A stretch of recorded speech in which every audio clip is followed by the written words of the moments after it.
هل وليد عبد الله هو شخص حساس؟ تحكي لي هذا الموقف وتحكي لي اذا في موقف كمان سيء بتتذكره. والله شوفي، يمكن كاس اسيا اللي راح 2010 الكل يعرف، كان يمكن يعني زي ما تقول مباراة الأردن كان المباراة هذه كان أسوأ مباراة على وليد عبد الله.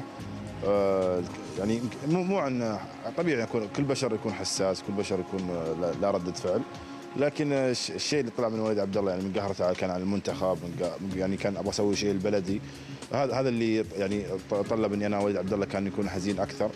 لكن الحمد لله على كل شيء. يمكن هذا الموقف اللي صار للوليد كل شاهد، يمكن حرقه وليد اللي خلت دموعه ينزل. والشيء يعني المحرج الثاني اني اول مره اشوف مذيعه صراحه بالطول هذا. هلا هيك طلع انت كثير طويل مو انا القصيره. طيب هي بقلب الملعب برات الملعب وليد، يعني بحياتك الشخصيه موقف كثير حزين. والله في موقف، يعني في يمكن مو موقف حزين، يمكن هذا يتطلب اراده قويه بعد الله سبحانه وتعالى. يمكن بنتي توفت وانا كاس اسيا، يمكن كاس اسيا 2007، هذا اللي يخلي يمكن يعني خلى وليد عبد الله يكون يعني حزين وزي كذا.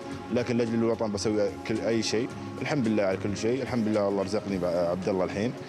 خوي عبد الملك الخيبري كان في لاعب مضايقني وقاعد اقول له غطيه يعني شيله عني عشان اقدر اخذ راحتي. قال لي ما اقدر. كيف؟ قلت له اوطى على رجله عشان يوخر عنك. يوم وطى على رجله قال لي ما راح. قلت له طيب دفه. قال لي ما راح. قلت له طيب افسخ الشورت حقه. هم فسخ الشورت حقه. يمكن هذا الموقف اللي كان يعني صار لي مع ملك الخيبري، عبد الملك الخيبري. بيقولوا وليد كل شيء بقلبه على راس لسانه، مثل ما بيقول المثل. صح هذا الشيء عنك. وقتها اخذتوا انتم اول جائزه، طلعت لكم منتخب وقت اخذتوا سياره وانت كثير انبسطت، صح؟ اغمى عليك؟ لا هذه مين حكى هي الحادثه؟ والله كثير حكوا الشيء هذا، بس الشيء اللي يمكن اللي برضه في كاس اسيا انا كان نفسي في سياره وزي كذا. يوم فزنا على اليابان قال اسمه الامير نواف المكافاه مضاعفه. مو هذا يمكن من الفرحه ان فزنا على اليابان وتاهلنا النهائي. هذا الشيء اللي خلى وليد عبد الله يغمى عليه.